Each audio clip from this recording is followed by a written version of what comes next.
What's up, Dragon Ball Super players? It's Joey from CrossFit TCG. Welcome back to another video. It's been a little while since we posted a video. We've got a lot of things in the works coming towards you guys. Without further ado though, we're gonna get into this deck profile. It's a budget Android 17 Rush deck profile. So this deck is actually very easily created out of set 1, 2, and 3 commons and uncommons. This deck is a great way to get new players into the game because any of the players who have been around for a little while probably have most of these cards accrued over time. Me and my player base back in California, we would just kind of pool our Android commons together, and whenever a new player would come into the game, we would introduce them with this deck because it's very affordable and very cheap and very, very strong for what you're paying for. I have this in my TCG player cart right now on May 30th, 2018, and it's only $33. It's a great way to start out the game and learn how to play the game with a deck like this. Alright guys, so now we'll get into the deck profile. So we're using the Android 17 leader. He's a very unique leader for a few reasons. One of which being he flips over at 6 life instead of 4 like most leaders. This allows him to get a really large hand size early on, and honestly a lot of players don't know how to combat this leader because they're afraid to attack even for 1 damage. And then his permanent ability is that he reduces the cost of Android 17 and 18 in your hand by 1. So he turns all of your 3-drop 15k crits into 2-drop 15k crits, and that's kind of the name of this deck is crit the life, deny hand advantage, and control your opponent's hand size. So when he flips over at 6, he remains a 10k leader until he gets to 4 life, and when he gets to 4 life, he boosts all Android 17s and 18s, including himself, by 5k. So he becomes a 15k leader at 4 life, and he increases your main deck threats by 5k. So you have a bunch of 2-drop 20k crit threats, and he has the typical when you swing draw a card, and he remains with the ability that reduces the cost of 17 and 18s in your hand by 1. So that's the leader. So we'll get into the main deck. We got our turn 1 plays. We have 4 Create Android. This card, I think this card is absolutely incredible. Digs too deep into your deck, sets up your overall plays for what we'll see later. We got 4 Dr. Dro Evil Inventor. This card's a great turn 1 play because probably over 80% of your deck is androids, and this describes top 3 as any android you see, even if it's not like an on-theme android like 17 or 18. Next, we have the Heart and Soul of the deck.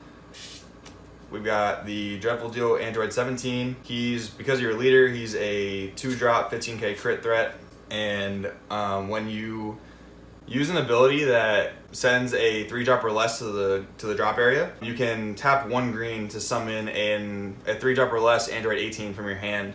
And a great thing to note about this card, no matter what point in the turn that an effect sent a card meeting that requirement to the drop zone, this card remembers it for the entire turn. So you can do cool things where you make your opponent lose cards by effects before you drop this guy, and then he will still know that you did that, and then he'll be able to summon an 18. So if your opponent sees this guy, he might know to play around it, but if you make your opponent discard cards or lose cards by effects before you drop him, they may not be aware to play around it. So it's a great way to spam your board with androids for even more cheated cost. And then for the last 2 Android 17s, we're playing 2 Chilling Terror. This card is very, very strong against decks that draw 2 to awaken, especially against Ginyu and SS3 Goku, which are very popular right now. It's the most expensive card in the deck at $10 a piece for the non-foil versions. It's just a very, very strong floodgate. It's definitely sideboard worthy if you don't want to main them because you're seeing a lot of untapped 2 leaders. Or you can bump up the count in the main deck. I don't think that would be terrible either. But it's a very, very strong card, and it's cheated cost and a floodgate, so we play it. Then we have 4 Dreadful Duo Android 18.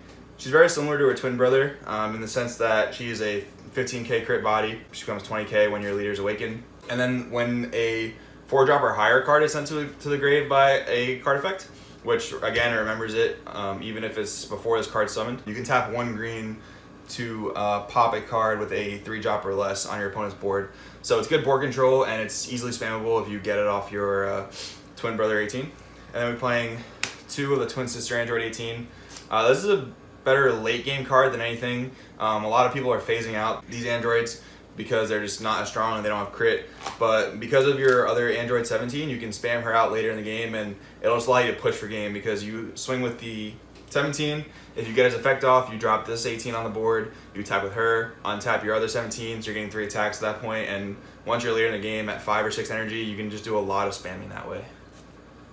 Next, for the non-green card in the deck, we have 4 Furthering Instruction Champa. This card and Critical just go together hand in hand. They're so good together. They pump your critical guys up to 25k, 30 if you're on the awakened side, and it just provides double strike crit. It's just a great way to pressure your opponent and prevent them from getting cards from their left hand. They're playing 4 of the Stout-Hearted Android 16.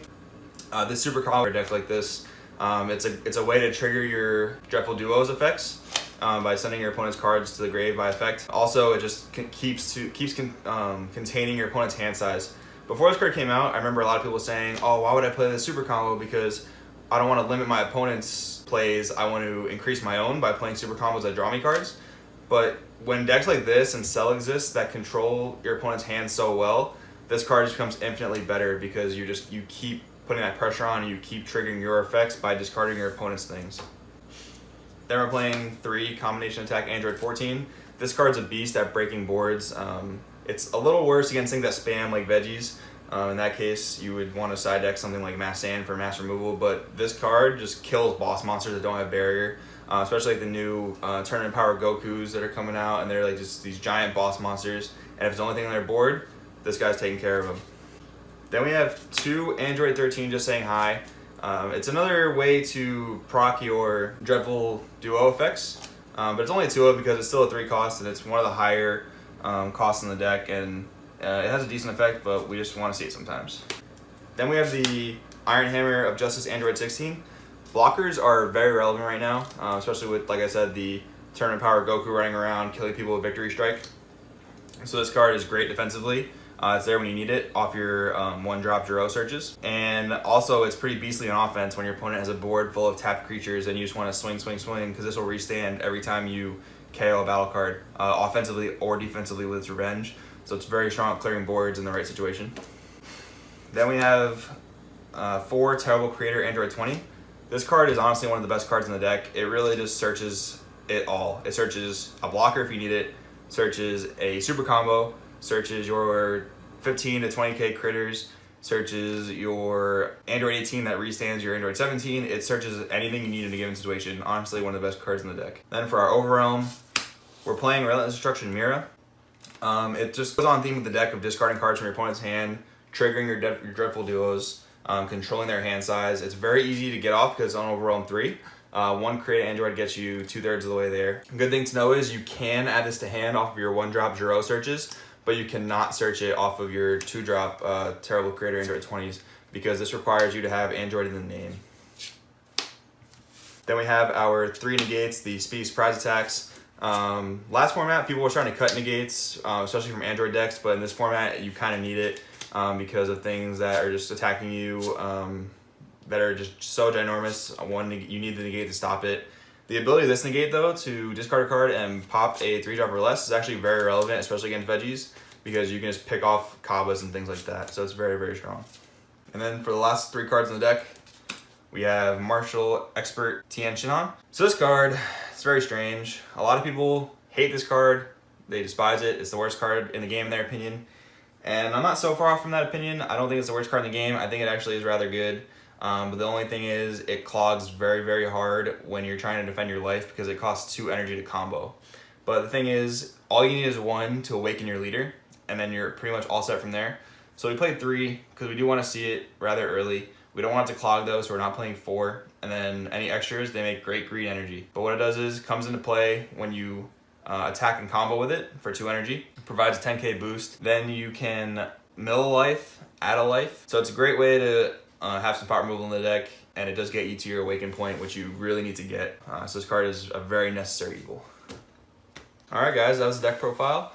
Final thoughts on the deck. I think it is very, very strong. It can provide a lot of pressure, put a lot of pressure on the opponent. Really just deny them cards off their life, especially if they're a deck that doesn't self-awaken and they're playing a slow game and you just deny them cards and you push them to awaken. And then once you're at 5 to 6 energy, you just spam the board with androids and really, really put the pressure on. Like I said before, this is a great deck to get for new people in the community. If you're really trying to push for the game to become popular in your area, this is the deck to do it because it's so cheap and so easily accessible. So definitely go back through your commons and pick out your Android commons. If there's anything you think we can improve the deck to keep it and also keep it, rather budget friendly, please let us know in the comments. We love hearing from you guys, and we also would love to hear anything you guys want to see in our future videos. So thanks. This has been Joey from Crosswell TCG, and we'll see you later.